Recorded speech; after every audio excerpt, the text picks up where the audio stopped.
फैसला आपके हाथ में है। जी हाँ, बिल्कुल सही सुना आपने। अगर ये आप मान के चल रहे हैं कि हमारा पेपर अभी फरवरी में होगा, लास्ट फरवरी या मार्च में होगा, तो ये सोचो ना कि आप रिवीजन कब करोगे। अब बिना रिवीजन के आप ये चाहो कि अच्छे मार्क्स लेते आओ, तो ये तो इम्पॉसिबल जैसा है।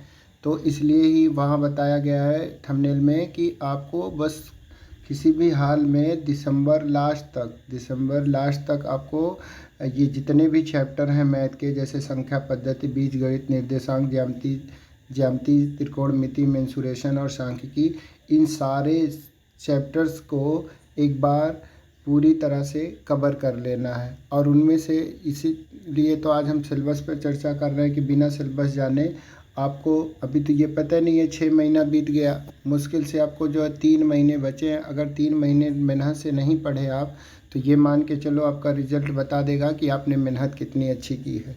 तो रिज़ल्ट आपके मेहनत पे डिपेंड करता है। और यहाँ लिखा गया है कि फ़ैसला आपके हाथ में है, 100% फ़ैसला आपके हाथ में है।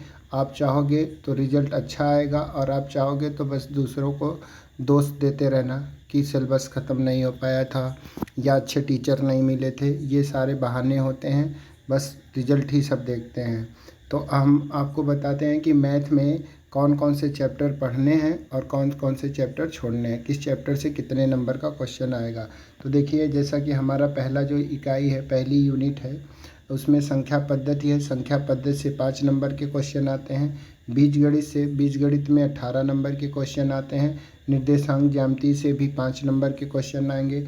आपका जो त्रिभुज वाला चैप्टर है ज्यामिति से भी आपके 12 नंबर के क्वेश्चन आएंगे।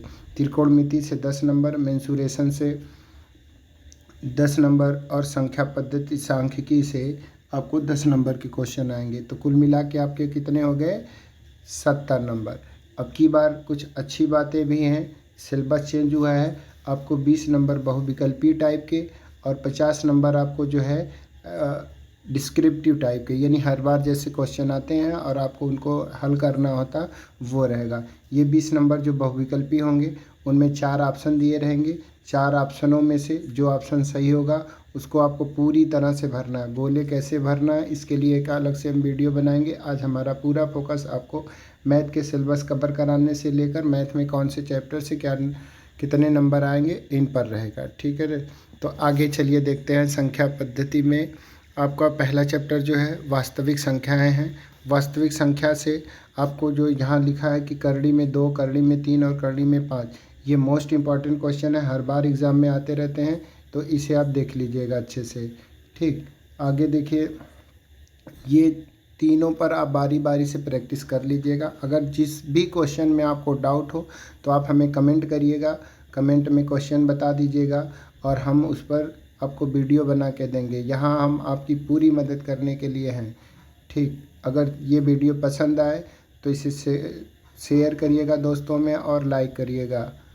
आगे देखिए, बीजगणित वाले चैप्टर से 2 चरों वाले रैखिक समीकरण से सवाल आएंगे। तो इसमें आपको ना ये तीनों विधि अच्छे से पढ़ लेनी है, प्रतिस्थापन विधि, विलोपन विधि और बज्रगुणनखंड विधि। ये जो बज्रगुणन वाली विधि है, ये तीनों के तीनों बहुत ही इम्पॉर्टेंट है, इस पर क्वेश्चन आते रहते हैं। द्विघात समीकरण वाले चैप्टर से भी क्वेश्चन आएगा, तो ये आपके अच्छे से देख लीजिएगा। निर्देशांक ज्यामिति में जो द्विविमीय है, निर्देशांक ज्यामिति की अवधारणा, रैखिक के ग्राफ और दूरी का सूत्र, इन तीनों सूत्रों पर से आपको जो है सवाल देखने को मिलेंगे। कौन कौन से? तो ये जो दूरी का सूत्र है, विभाजन का सूत्र है, और आपको त्रिभुज निकालने का जो सूत्र होता है, तो इसे देख लीजिएगा। यहाँ से 5 नंबर का आपका क्वेश्चन आता है। अब ज्यामिति में आपका जो त्रिभुज दिया है, त्रिभुज में यहाँ कुछ परिमेय दी हैं, इनको देख लीजिएगा और इस आधार पे आपको जो है क्वेश्चन मिलेगा देखने को। थेल्स परिमेय बहुत ही इम्पॉर्टेंट है, उसे देख के जाइएगा। ठीक है। आगे देखिए, हमारा त्रिकोणमिति है। त्रिकोणमिति में आपको जो है 10 नंबर के क्वेश्चन आते हैं। त्रिकोणमिति में आपके 2 चैप्टर हैं। 8वां जो चैप्टर है उसमें से जो है पढ़ना होगा आपको। और ये ऊंचाई और दूरी में से एक क्वेश्चन हर साल आता है, कंपलसरी है। कौन सा क्वेश्चन इंपॉर्टेंट है इसके लिए अलग से हम वीडियो बनाएंगे। तो चैप्टर तो सारे इंपॉर्टेंट हैं और आपको अभी समय कम बचा है। अगर मान लीजिए आपका चैप्टर ख़त्म हो चुका है, आप रिवीजन के कगार पे आ गए हैं, तो समझिए ये आपके लिए प्लस पॉइंट है। अगर अब तक आपने अपना चैप्टर सारे चैप्टर्स ख़त्म नहीं कर पाए हैं तो ये मान के चलिए आपका टारगेट दिसंबर तक होना चाहिए। दिसंबर के बाद अगर आप भी रिवीजन नहीं करेंगे तो ये मान के चलिए रिज़ल्ट हर हाल में आपका ख़राब आएगा, और एक बार रिज़ल्ट ख़राब हो गया तो फिर हर बार पछताना ही पड़ेगा आपको। टॉपर्स की कैटेगरी में आना है तो जी जान से मेहनत करनी ही होगी। ठीक है, एक छोटा सा 2 लाइन हमें याद हो रही है कि श्री कृष्ण ने साफ कहा है कि सिर्फ कर्म तुम्हारा कल होगा। यदि कर्म में सच्चाई है तो कर्म कहाँ निष्फल होगा। हर संकट का हल होगा, आज नहीं तो कल होगा। तो बस इसी को ध्यान में रखते हुए आप जो है अपनी अच्छे से तैयारी कीजिए। मैथ में जो भी दिक्कतें आती हैं वो आप हमसे पूछिएगा, हम बताएंगे आपको। आगे देखते हैं हमारा जो है मेंसुरेशन से कौन कौन से चैप्टर आएंगे। तो मेंसुरेशन में वृत्तों से संबंधित आता है, तो उसमें आपको वृत्त दिया रहेगा तो दे देगा छायांकित भाग का जो है क्षेत्रफल निकालने के लिए दे देगा। तो इसको आप जो है फार्मूला होता है θ/360 करके πr², इससे निकालते हैं।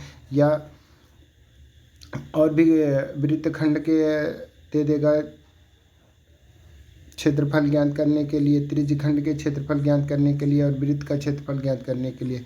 इससे संबंधित क्वेश्चन आते हैं, इनको देख के अच्छे से जाइएगा। पृष्ठीय क्षेत्रफल और आयतन, शंकु, गोला और अर्धगोला, लंबवृत्तीय, बेलन, छिन्नक से सवाल आते हैं, इनको देख के जाइएगा।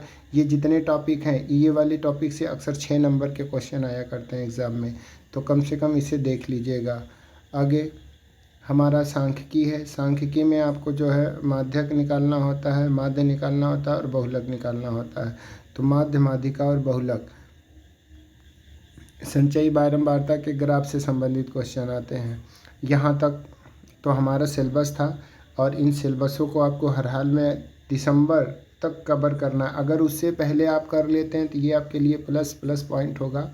लेकिन अगर दिसंबर तक आपका सिलेबस कवर नहीं होता है और आप दिसंबर के बाद पूरे जनवरी में एक बार रिवीजन नहीं कर लेते हो तो आपके लिए समझिए ये दिक्कत की बात है। आपको मेहनत करने की आवश्यकता है। ये कड़वी सच्चाई है कि जितना ज़्यादा जो है आप मेहनत करोगे उतने ही ज़्यादा सफल होगे। अब आगे देखिए, यहाँ दिया है कि कौन कौन से चैप्टर आपके कटे हैं। तो यहाँ से जो है जो कटे वाले चैप्टर हैं वो आपको हम दिखा देते हैं कि जिनको आपको नहीं पढ़ना। जैसे कि बीजगणित में आपको बहुपद नहीं पढ़ना है, समांतर श्रेणी नहीं पढ़नी है, ज्यामिति में वृत्त और स्पर्श रेखा से संबंधित जो है क्वेश्चन जो आते हैं वो आपको नहीं पढ़ने हैं। ठीक, तो ये हमारा सिलेबस रहा। और त्रिकोणमिति में कौन सा नहीं पढ़ना है, तो त्रिकोणमिति में ये वाली सर्वसमीका sin² theta plus cos² theta बराबर 1, इसको रख के जो मान हल किया जाता था उसे नहीं पढ़ना है। और हमारा प्रायिकता, ये 15वां चैप्टर जो है NCERT का, वो नहीं पढ़ना है। ठीक है ना। एग्ज़ाम में आपको NCERT को पूरी तरह से जो है लगा के जाना है। NCERT से ही ज़्यादातर क्वेश्चन बनते हैं, तो अभी भी आपके पास समय काफ़ी है। ये मत सोच के चलिएगा कि दिसंबर के बाद जनवरी फरवरी है। जनवरी फरवरी का मतलब है रिवीजन करना। आप अगर रिवीजन नहीं कर पाओगे तो पछताओगे। तो आज के लिए बस इतना ही। वीडियो अगर अच्छा लगा हो तो इसे लाइक करिएगा, शेयर करिएगा और चैनल पर अभी पहली बार आए हैं तो सब्सक्राइब कर लीजिएगा। धन्यवाद।